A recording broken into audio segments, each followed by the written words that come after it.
On Wednesday, the Global Imams Council announced the establishment of a Western headquarters based in Toronto. Founded in 2007, the GIC is a gathering of Islamic scholars and faith leaders, both Sunni and Shia, that speak out against extremism, including extremism the group says exists here in Canada. This polarization that once marked the worst tensions in the Middle East has taken root in our own streets here in Canada, and it must be stopped. In addition to the new Western headquarters, the GIC also sponsored an Interfaith Symposium here in Ottawa, one focused on reviving the spirit of the Abraham Accords as a means of fostering peace in the Middle East. Well, for more, we are now joined by Imam Mohammad Tawhidi, governing member of the Global Imams Council, and Rabbi Chaim Mendelsohn, who is the spiritual leader of Chabad Centrepointe here in Ottawa. Hello to both of you. Hello, sir. Imam, I'm going to begin with you because your announcement this week of global headquarters, or excuse me, Western headquarters for the Global Imams Council will be set up in Canada, in Toronto. I'm wondering how much of that decision is tied to the protests that we have been seeing week after week in Toronto and other cities right across this country. The Global Imams Council is concerned with establishing peace and making sure that the extremists do not succeed in their narrative in representing Islam, because we classify them as Islamists and not representatives of mainstream Islam that is represented by the holy Islamic cities in Mecca and Medina and so on. We are not a new organization that is reacting to a recent development.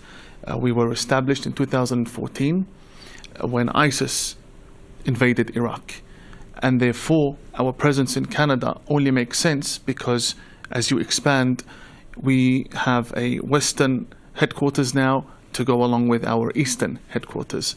And Canada proved itself to be the best country that we could wish for when it comes to establishing our headquarters in. Why is that? We are strong believers in the vision of the Abraham Accords. Peace, harmony, coexistence, respecting one another. And these are the values that Canada projects, Canada cherishes. And also there is another strategic reason for those wondering, because we do have administrative decisions. Canada has never been involved in endless wars in the Middle East. So Canada is loved by both Muslims in the Middle East and Muslims in the West. And so as a strategic decision, we've positioned our council in Toronto, primarily because Toronto in itself is a global city, right? You have the largest amount of diplomatic missions outside of the United Nations, after the United Nations, in Toronto. Vibrant, wonderful Muslim community that we look forward to working with. Looking forward to working with, and now you're working outside of the faith as well, not only with the GIC, but you are organizing a symposium in Ottawa. Rabbi Mendelsohn, you're taking part of that. You know, we heard the Imam talk about the importance of the Abraham Accords. Why are you involved? Why do you think it is important to revive these accords? And for those people at home, to remind them, these were the accords negotiated under the first Trump administration. Well, I mean, I think the Imam took the words right out of my mouth. The Abraham Accords represent coexistence, they represent respect, they represent tolerance, they represent mutual understanding, and I think this is what the vast majority in the Jewish community and in the global community really want. We want to see that members of different faith really focus on what's truly important, on what truly has value, on what truly has meaning. This symposium that's being held here in Ottawa gives the opportunity for the world to see the coexistence and actually, I would say even more than coexistence and more than tolerance, I would say a level of love and respect that we ought to be sharing for each other, and that really should be natural. We're living in a society today where people assume that it's unnatural for members of the Jewish faith and members of the Muslim faith to come together in peace and harmony. The truth is, for generations, Jews and Muslims coexisted peacefully together. And that ought to be a realistic dream.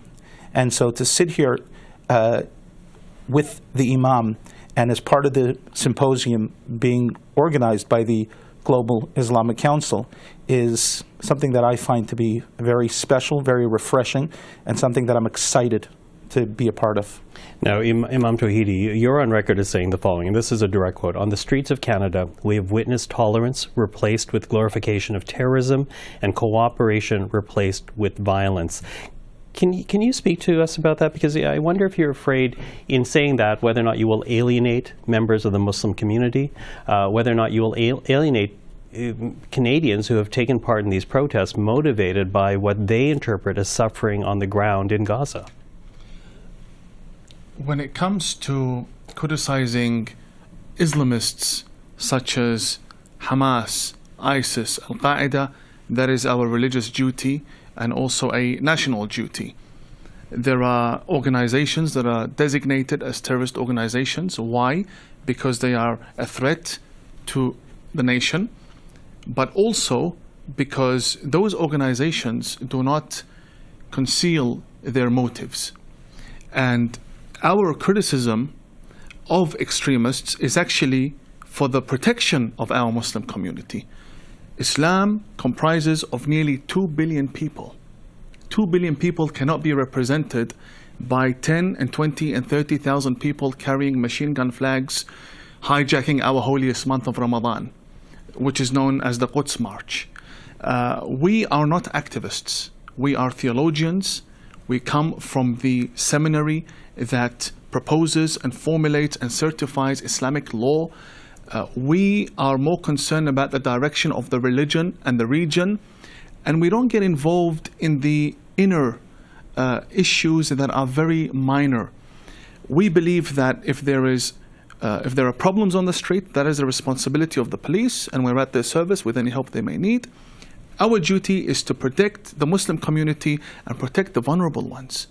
Because if the imams stay silent, if the imams don't criticize, the vulnerable one will think that the extremist not only has a point, their argument is valid because the imams, their silence can be interpreted as a sign of approval.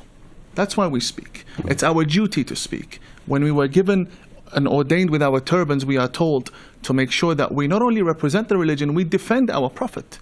When you have people using our Quran and saying this is a source for terrorism, kidnapping, or calls for kidnapping, or glorifying terrorists, it harms our religion more than us being attacked by, let's say, someone who is far right. Are you equating the protests we've seen on the streets to terrorism, though? We have seen a lot of support and calls for support for terrorists and terrorist organizations. And we think that, well, firstly, we know that it doesn't have to be this way. We don't need to see Hezbollah flags and IRGC hats and flags on the streets in Canada. It's unnecessary. We don't want to see the Canadian flag being burnt. It's wrong. It shouldn't happen. And we want our Muslim communities to not only be peaceful and tolerant, but be accepting and loving. You know, we have tolerance, then we have acceptance. So I think to get to acceptance, we can't allow the dangerous minority to take control of the image of the faith entirely. Islam is a very diverse religion. We have communities in Canada that don't even have a voice. The GIC wants to give them a voice. We have such a wonderful multicultural fabric, mosaic, starting from Toronto, expanding throughout the beautiful country of Canada. And I think the GIC will have the opportunity of bringing forward these interfaith gatherings that we had before October 7. Mm-hmm. All of those came to an end. Rabbi, we're running out of time, but I do want to get from you, because while the GIC is opening up the Western headquarters in Toronto, the symposium is happening, underlining the importance of the Abraham Accords. What do you hope Canadian politicians and leaders take from it? Because right now, when asked about the Middle East, they're very much talking about a two-state solution. No one's really referencing the Abraham Accords directly. Yeah, listen, I first of all, I applaud what the Global Imam Council is doing. And I think that politicians ought to take note of really what's on some level an act of sacrifice, to be able to stand up and be heard despite sometimes receiving criticism. So if I were a politician, a Canadian politician, I would listen very closely to the message, because I think this message is an authentic message. I think we can really reach for something that's far greater than just tolerance. We can reach for acceptance.